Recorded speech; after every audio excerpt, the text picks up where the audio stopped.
بسم اللہ الرحمن الرحیم۔ ہمارے کچھ رشتہ دار سعودی عرب میں کام کرتے تھے۔ ان لوگوں کا وہاں اپنا کاروبار تھا۔ مجھے جب بھی موقع ملتا میں ان سے یہی کہتا کہ خدا کے لیے میری اماں بیمار ہیں، بیوہ ہیں، مجھے بھی اپنے ساتھ سعودی عرب کام کرنے کے لیے بلا لیں تاکہ میں اپنی ماں کا سہارا بن سکوں۔ یہ لوگ میرے چچا کے بیٹے تھے۔ میری عمر 17-18 سال ہوگی۔ چچا کا بڑا بیٹا علی ہمیشہ میری بات سنتا اور کہتا تم ابھی چھوٹے ہو، ابھی تم ادھر ہی پڑھائی کرو، پھر تمہارا کچھ دیکھیں گے۔ مگر میری ماں کے بھرپور اصرار پر علی بھائی نے مجھے اپنے ساتھ سعودی عرب بلا لیا۔ کہنے لگے یہاں تمہیں ہر قسم کا کام کرنا پڑے گا۔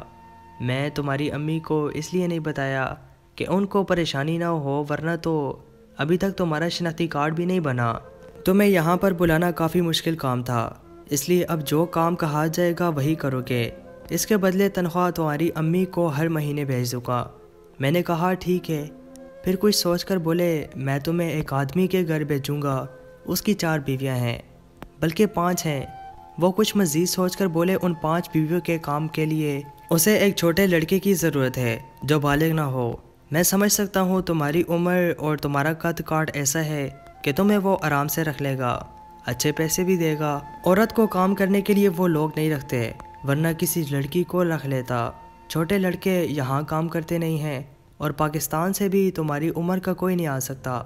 تم بہت کم لڑکوں میں سے ہو جو کم عمری میں پردیس آ گئے۔ میں اپنے کزن کی بات سن کر بہت خوش ہوا۔ میں نے کہا بس جیسا کہیں گے میں ویسا ہی کروں گا۔ پھر علی بھائی نے مجھے کہا لیکن وہاں پر تمہیں کچھ احتیاط کرنا ہوگی، تم یہ ظاہر نہیں کرنا کہ تم پاکستان سے ہو۔ علی بھائی کی بات سن کر میں پریشان ہو گیا۔ تو کیا بولوں گا میں؟ مجھے تو عربی نہیں آتی، الٹی سیدھی انگریزی ہی بول لینا ان لوگوں کو کون سا پتہ چلتا ہے۔ بس یہ ظاہر کرنا کہ تم کسی انگریز ملک سے ہو، خبردار جو پاکستان کا نام لیا تو۔ میں یہ سن کر اور حیران کن تھا۔ میں نے کہا ٹھیک ہے، آخر اس میں کیا حکمت تھی، یہ تو مجھے بعد میں پتہ چل ہی جائے گا۔ مجھے علی بھائی نے مختصر سامان کے ساتھ شیخ جلیل کے گھر بھیج دیا تھا۔ شیخ جلیل کا گھر تو بہت ہی بڑا تھا۔ میں نے اس گھر کو دیکھ کر حیران کھڑا رہ گیا۔ اس کے گھر میں تقریباً 14-15 کے قریب کمرے ہوں گے۔ 2 منزلہ گھر تھا۔ اوپر والی منزل بہت ہی خوبصورت تھی، جبکہ نیچے والی منزل پر اندھیرا چھایا ہوا تھا۔ علی بھائی کہنے لگے میں نے بھی اس آدمی کے گھر میں کام کیا ہے اور پھر اس نے مجھے کسی وجہ سے نکال دیا تھا۔ میں یہاں صرف اور صرف مینیجر کا کام کرتا تھا۔ اس گھر میں مسئلے بہت ہوتے ہیں، اس لیے اگر تم دل جمی سے کام کرو گے، ان مسئلوں کو مٹاتے رہو گے تو تمہاری زندگی آسان ہوگی۔ یہ آدمی تمہیں تمہاری سوچ سے بڑھ کر دے گا۔ اس آدمی کی زندگی میں سب کچھ ہے لیکن سکون نہیں ہے۔ علی بھائی کی بات پر میں پر امید ہو گیا تھا، اور میں یہ نہیں جانتا تھا کہ اس گھر میں آ کر میری زندگی اور سوچ ہمیشہ کے لیے بدلنے والی ہے۔ علی بھائی نے مجھے اس آدمی سے بھی ملوایا تھا۔ شیخ جلیل نہایت خوش اخلاق قسم کا آدمی تھا، پر اس کے چہرے پر ایک عجیب سا درد تھا۔ یہ دیکھ کر لگتا تھا جیسے وہ زمانے بھر کا ستایا ہوا ہو۔ اس کی آنکھوں میں ویرانی تھی۔ میں حیران تھا۔ جلیل بھائی کے بارے میں تو علی بھائی نے بتایا تھا کہ ان کی 5 بیویاں ہیں۔ 5 بیویوں کے ہوتے ہوئے کوئی آدمی کیسے ناخوش ہو سکتا ہے؟ یہ بات میری سمجھ سے باہر تھی۔ بہرحال میں نے علی بھائی کو خدا حافظ کہا۔ وہ مجھے یہاں چھوڑ کر اپنے بندے کے ساتھ واپس چلے گئے تھے۔ ان کے جانے کے بعد عربی آدمی نے مجھے دل پر ہاتھ رکھ کر سلام کیا اور ایک لڑکے کی طرف اشارہ کیا جو کہ اسی کمرے میں کھڑا تھا۔ اس لڑکے سے کہا کہ اسے باہر لے جاؤ۔ لڑکا مجھے جانا پہچانا سا لگا۔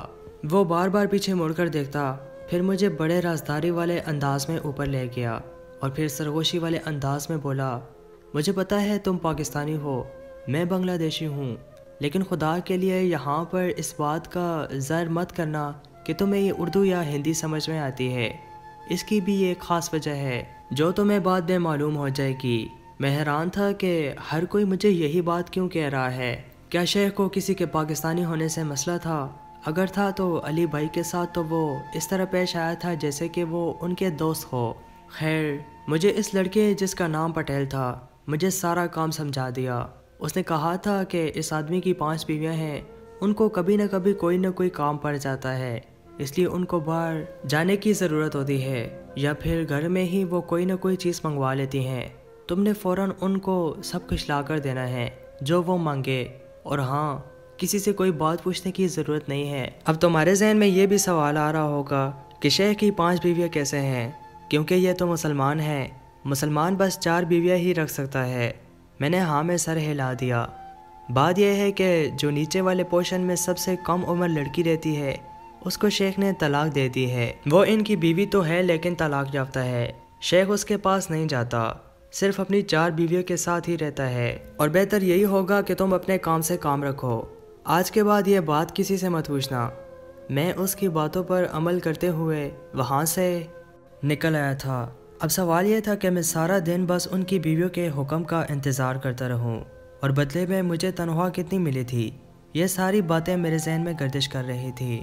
تبھی مجھے اندر کسی عورت کے چیخنے کی آواز آئی۔ میں باہر بیٹھا تھا، اندر عورت کے چیخنے کی آواز سن کر کمرے کی طرف دوڑ پڑا۔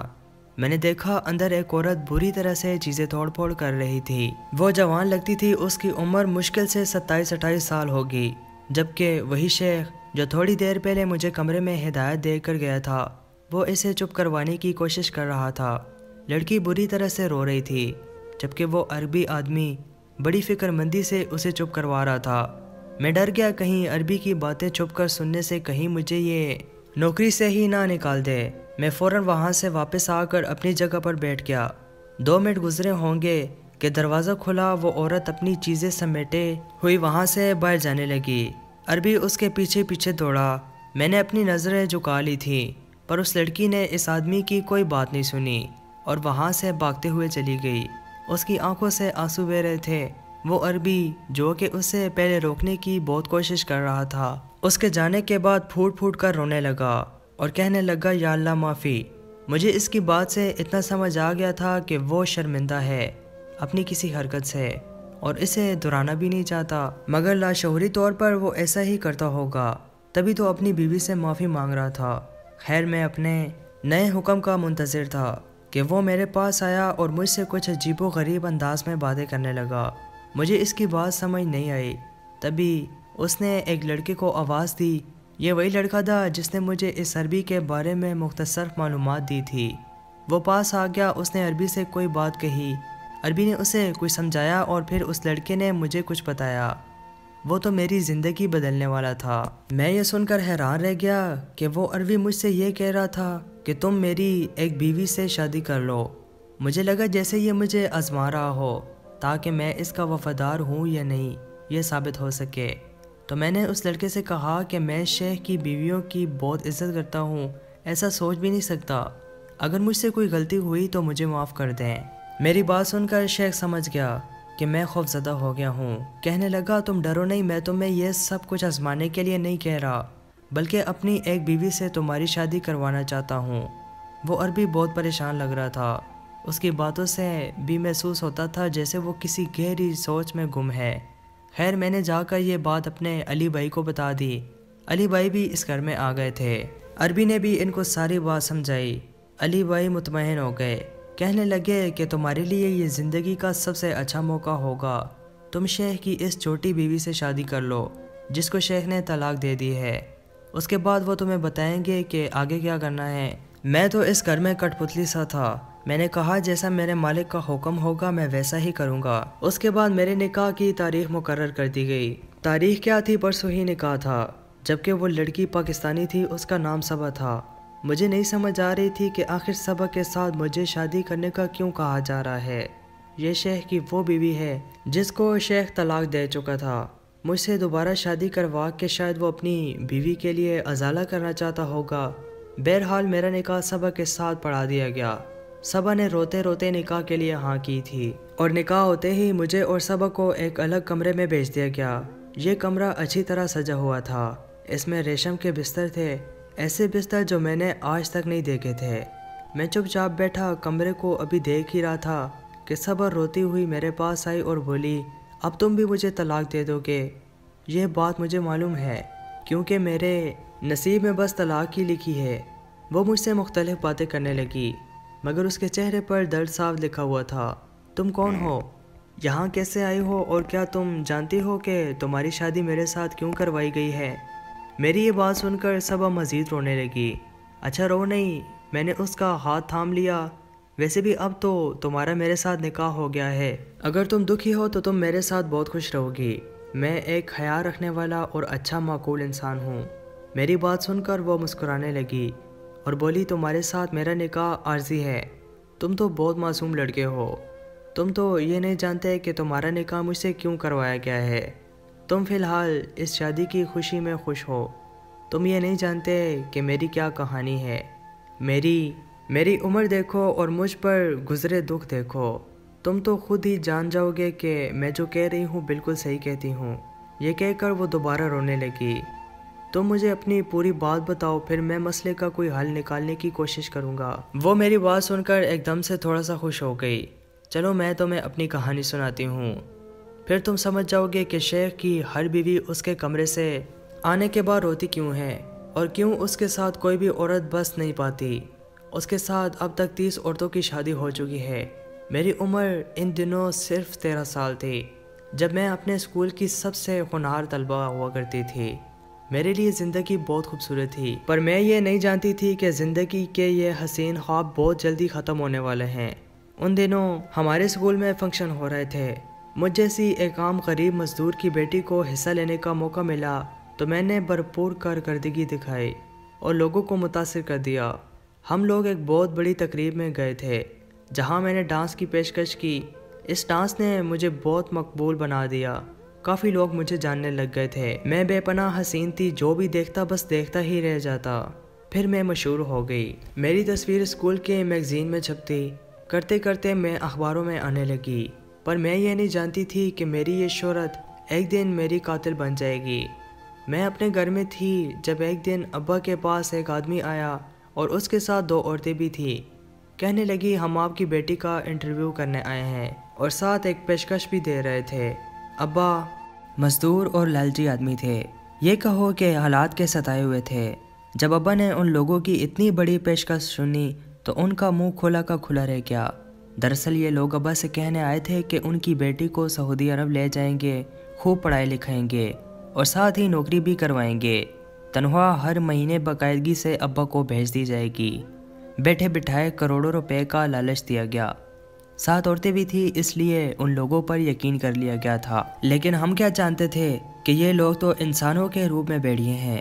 مجھے نہیں معلوم کہ ان لوگوں نے باقی کی کارروائی کیسے مکمل کی، لیکن مختصر سے کاغذات بنانے کے بعد مجھے ہوائی جہاز میں بٹھا دیا اور پھر میری قسمت نے ایسا پلٹا کھایا۔ مجھے جب یہاں لایا گیا تو میں پورے راستے جہاز میں یہی سوچتی رہی کہ میں آگے جا کر بہت ہی بڑے اسکول میں پڑھائی جاری رکھوں گی، پر مجھے یہاں لایا گیا اور ایئرپورٹ پر ایک لڑکی مجھے ایک بہت ہی خوبصورت ہوٹل میں لے گئی۔ مجھے ایسے ہوٹل میں لے گئی جہاں پر ماحول بہت ہی عجیب تھا، خوبصورت رنگ روشنیاں اور لڑکیاں جنہوں نے مختصر کپڑے پہن رکھے تھے۔ خدا جانے کون سا سعودی عرب تھا، ہم نے تو آج تک یہی سنا تھا کہ وہ اللہ کی پاک سرزمین ہے، وہاں پر ایسا کچھ نہیں ہوتا جیسا ہمارے ملک میں ہوتا ہے۔ میں یہ دیکھ کر حیران تھی کہ یہ ایک عیاشی کا بھرپور اڈا موجود تھا۔ میں سوچنے لگی کہ مجھے یہاں کیوں لایا گیا ہے۔ مختلف راہداریوں سے گزرتی ہوئی وہ لڑکی مجھے ایک بڑے سے ہال میں لے گئی جہاں پر ایک بیوٹی پارلر موجود تھا۔ وہاں میرے بال بنائے گئے، مجھے عمدہ کپڑے پہنائے گئے۔ اب میں کسی شہزادی کی طرح لگ رہی تھی۔ دنیا کی سب سے حسین لڑکی اس وقت میں ہی معلوم ہو رہی تھی، پر مجھے ایک کمرے میں لے جایا گیا۔ یہ دیکھ کر تو میرے قدموں تلے زمین نکل گئی کہ وہاں کے صوفے پر ایک آدمی بیٹھا ہوا تھا جس نے اپنے بازو دونوں طرف پھیلا رکھے تھے۔ مجھے دیکھتے ہی اس کی آنکھوں میں ہوس ابھر آئی، اور پھر کیا تھا، اس نے مجھے برباد کرنا اپنا حق سمجھا۔ وہ مجھے بہت دور سے بک کر کے لایا تھا۔ یہ سارا کھیل اسی نے ہی تو کھیلا تھا۔ ایک دن اخبار میں اسے میری تصویر دیکھ کر میں پسند آ گئی، بس پھر وہیں سے اس نے مجھے برباد کرنے کی ٹھان لی۔ جب پتہ کروایا تو پتہ چلا کہ ماں باپ غریب سے ہیں۔ پھر کیا تھا، ان کو لالچ دیا اور ہفتوں دنوں میں مجھے یہاں لے کر آ گیا۔ اب میں اس کے سامنے سجی سجائی پیش کی جا رہی تھی۔ میں بہت روئی جی ہی چلائی۔ اس کے بدلے میں میرے ابا کو پیسے بھیجے جاتے تھے، وہ خوش تھے۔ پھر کچھ دن گزرے، اس عربی نے مجھ سے شادی کر لی۔ کہنے لگا میں تمہیں اپنی بیوی بنا کر رکھوں گا، لیکن مجھے اس کی کیا سمجھ آتی، وہ تو عربی میں بات کرتا تھا، میں اردو بولتی اور سمجھتی تھی۔ ایک دن اس نے ایسا کیا جو میرے وہم و گمان میں بھی نہیں تھا۔ مجھ سے کوئی بات کہہ رہا تھا جو مجھے سمجھ نہیں آئی، تو مجھے طلاق دے دی۔ طلاق دے کر مجھے ایک کال کوٹری میں بھیج دیا گیا۔ پھر مجھ پر ظلم کرنے لگے، اتنے ظلم کے جو میں نے زندگی بھر نہیں سہے تھے۔ مجھے اپنی زندگی سے نفرت ہو گئی، ایسا لگنے لگا تھا کہ مجھے موت ہی اس مصیبت سے نجات دلائے گی۔ میں نماز پڑھتی اور اللہ سے دعا کرتی تھی۔ مجھے یہ سمجھ نہیں آتی تھی کہ میری یہ قید کب ختم ہوگی۔ پھر اس آدمی کو وہ سزا ملی کہ وہ زندگی بھر کے لیے اجڑ گیا۔ اسے ایسی بیماری لاحق ہو گئی کہ کوئی عورت بھی اس کے پاس نہیں رہتی۔ اسے غصہ آتا، اسے غصے کے دوڑے پڑتے، اور یہ ایسی حرکتیں باتیں کرتا کہ کوئی عورت بھی اس کے ساتھ نہیں رہتی، اسے چھوڑ کر چلی جاتی۔ اب اسے اچھی طرح سے سمجھ آ گیا تھا، احساس ہو گیا تھا کہ اس کو میرا دل دکھانے، مجھ پر تشدد کرنے اور مجھ جیسی نیک لڑکی کو ایک گھر سے اٹھا کر اپنے عیاش خانے میں لانے کا کیا انجام ہوتا ہے۔ میں نے صبر کیا، ہر روز اللہ سے دعا کی۔ اللہ نے اس کے دل میں خود ہی احساس ڈال دیا، کوئی عورت اس کے ساتھ نہیں رہی جب سے میں اس کی زندگی میں آئی ہوں۔ اب یہ تمہاری شادی میرے ساتھ کروا کر اس بات کا ازالہ کرنا چاہتا ہے، پر مجھے لگتا ہے کچھ عرصے کے بعد یہ تمہیں کہے گا کہ تم میری بیوی کو طلاق دے دو تاکہ میں اب دوبارہ اس سے شادی کر سکوں۔ مجھے اس کی یہی سمجھ آتی ہے۔ یہ کہہ کر وہ خاموش ہو گئی۔ مجھ پر لرزہ طاری ہو گیا کہ یہ کتنی عیاش قوم ہے، واقعی اس بیچاری لڑکی کو ایسے ہی اٹھا کر لایا ہوگا۔ میری تو پریشانی کی انتہا نہ تھی۔ میں نے یہ ساری بات علی بھائی کو بتائی۔ علی بھائی بولے کہ میں اس بات سے پہلے ہی واقف تھا۔ پہلے یہ آدمی ڈرتا تھا کہ میں کسی اردو بولنے والے کو نہ لے کر آؤں، لیکن اب یہ اپنے اس جرم سے تنگ آ گیا ہے۔ لیکن لڑکی بہت نیک ہے، تم اسے نہیں جانتے، اس نے زندگی میں کبھی کوئی نماز نہیں چھوڑی ہوگی۔ یہ آدمی خود بھی اس کی بہت تعریف کرتا ہے، لیکن اب وہ اس کے لیے ایک نحوست بن کر رہ گئی ہے۔